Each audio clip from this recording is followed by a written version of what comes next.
ছাত্ররা মানে যে দেশের ছাত্রলীগরা তারা যে সন্ত্রাস করেছিল, আমাদের ছেলেদেরকে মেরেছিল, আমাদের গায়ে হাত তুলেছিল, আমাদেরকে অযাচিত নির্যাতন করেছিল, তাদের বিরুদ্ধে যে কেসগুলো হয়েছিল, মামলাগুলো হয়েছিল, তাতে দেখা গেল 570 জনকে একই সাথে বিভিন্ন জায়গায় তাদেরকে আজকে জামিন দিয়ে দেওয়া হয়েছে। আমরা তীব্র নিন্দা জানাই এই ঘটনার, যে এইভাবে করে হাইকোর্ট থেকে জামিন নিয়ে গেলে লোয়ার কোর্টের আসলে কিছুই করা থাকে না।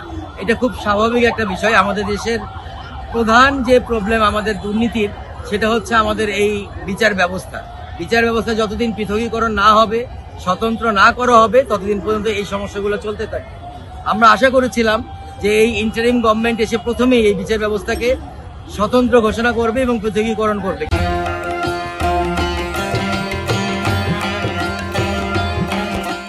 কিন্তু অত্যন্ত দুঃখের সাথে দেখা যাচ্ছে যে এই বিচার ব্যবস্থা আজও সেই রকমই থেকে গেছে। এখানে সবাই দুর্নীতিগ্রস্ত, সবাই যার যার আত্মীয়করণ করেন এবং যে যার মতো লবিং করে এখান থেকে ছুটে যান।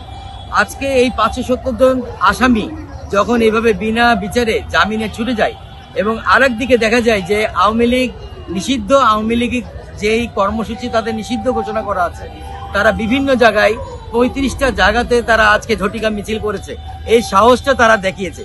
এই সাহসটার পিছনে কিন্তু আছে তাদের এই 570 জন আসামি। তারা আনন্দ উল্লাস করছে যে আমরা গুম করেছি, খুন করেছি, তোদের বুকের উপরে সবকিছু করেছি, তারপরেও আজকে দেখ আমরাই এই খোলা বাতাসে ঘুরে বেড়াচ্ছি আর তোরা ভয়ে ভয়ে এখনো ঘরের মধ্যে ঢুকে আছিস। এই সাহসটা কিন্তু আমাদের সরকার, এই ইন্টারিম সরকার তাদেরকে দিয়ে দিচ্ছে। আমি বলে দিচ্ছি, এই ইন্টারিম সরকারের যারা উপদেষ্টা ছিল, আপনি হলফ করে বলতে পারেন এক আসিফ নজরুল সাহেব, উনি কয়েকদিন এই রাস্তায় ছিলেন, এছাড়া একজন উপদেষ্টাও এই রাস্তায় ছিল না। এই জুলাই আগস্টে তারা কোনো রকম অংশীদার না, কিন্তু তারা বিদ্বান, তারা জ্ঞানী, তাদেরকে আমরা মানি। এই জন্য দেশ গঠনে আমরা তাদেরকে এই জায়গাটায় বসাইছি। কিন্তু আজকে 1-1.5 বছর পার হয়ে গেল, আমরা যখন আরেকটা হতাশার দেশকে সামনে দেখতে পাচ্ছি, আমরা এইসবের তীব্র নিন্দা জ্ঞাপন করছি। আমরা আমাদের চিফ উপদেষ্টা সম্মানিত প্রফেসর ইউনুস স্যারকে অনেকবার বুঝিয়েছি, বলছি তার এই উপদেষ্টা প্যানেলগুলো চেঞ্জ করার জন্য, কিন্তু তিনি কিন্তু চেঞ্জ করছে না। আজকে এই যে চেঞ্জ করছে না, এবং আসিফ নজরুল সাহেব একজন বিতর্কিত মানুষ, তাকে নিয়ে অনেক বিতর্ক আছে, সেই বিতর্কিত মানুষকে দিয়ে রেখেছে এই আইন বিভাগ।